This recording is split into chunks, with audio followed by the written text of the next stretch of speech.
कहते हैं किसी सभ्यता का अंत तब शुरू होता है जब उसकी नदियां खामोश हो जाती हैं।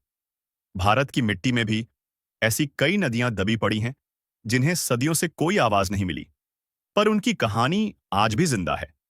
ये हैं भारत की लॉस्ट रिवर्स, जिनके बिना हमारा इतिहास शायद अधूरा होता। आज हम उतरेंगे उस रहस्य में जहां पानी नहीं बल्कि इतिहास बहता है। कहते हैं सरस्वती सिर्फ एक नदी नहीं थी, वो वैदिक सभ्यता की जन्मभूमि थी। वैज्ञानिकों का दावा है कि ये नदी हिमालय से निकलकर रण ऑफ कच्छ तक बहती थी। तटों पर बसते थे उन्नत नगर, घरों में पक्की नालियां, अनाज के विशाल भंडार और लोग जो सितारों की चाल पढ़ना जानते थे।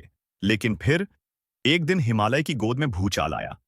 नदी के मार्ग बदले, जल स्रोत सूखने लगे और सरस्वती धीरे धीरे रेगिस्तान की रेत में समा गई।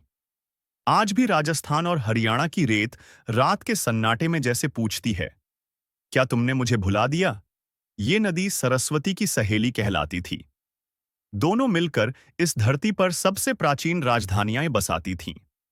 माने जाते हैं कि कुरुक्षेत्र, हांसी और रोहतक जैसे स्थान इसी नदी के कंधों पर खड़े हुए थे।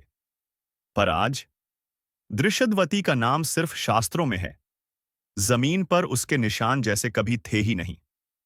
कभी कभी पुराने मंदिरों के पास सूखी हुई धारा की लकीरें मिलती हैं, जिन्हें देखकर लगता है जैसे नदी आज भी चुपचाप लौटने का रास्ता खोज रही हो। वैदिक ग्रंथों में दर्ज है, भारत में ऐसी दर्जनों नदियां थीं जो आज नक्शों में भी नहीं मिलती। कुछ के तटों पर सभ्यताएं पनपती थीं, कुछ युद्धों का गवाह थीं और कुछ ने इंसानों को धरती जोतना सिखाया। पर जलवायु बदलते ही ये नदियां या तो भूमिगत हो गईं या हवाओं में घुल गईं। इनका अंत ये दिखाता है, सभ्यता कितनी भी बड़ी हो, उसका दिल हमेशा पानी ही होता है। हजारों खुदाइयों में एक चीज बार बार मिली, घर, जिनमें पानी की निकासी बेहद उन्नत थी, एकदम वैसी जैसी आधुनिक शहरों में होती है। पर सवाल यह था, इतने विशाल शहरों को पानी मिल कहां से रहा था? जब सैटेलाइट इमेजेस ने रेत के नीचे दबी एक विशाल सूखी नदी की लकीरें दिखाईं, तब दुनिया को समझ आया, ये सरस्वती थी, वो नदी जिसके बहाव ने सभ्यता को जिया और जिसके सूखने से सभ्यता मिट गई।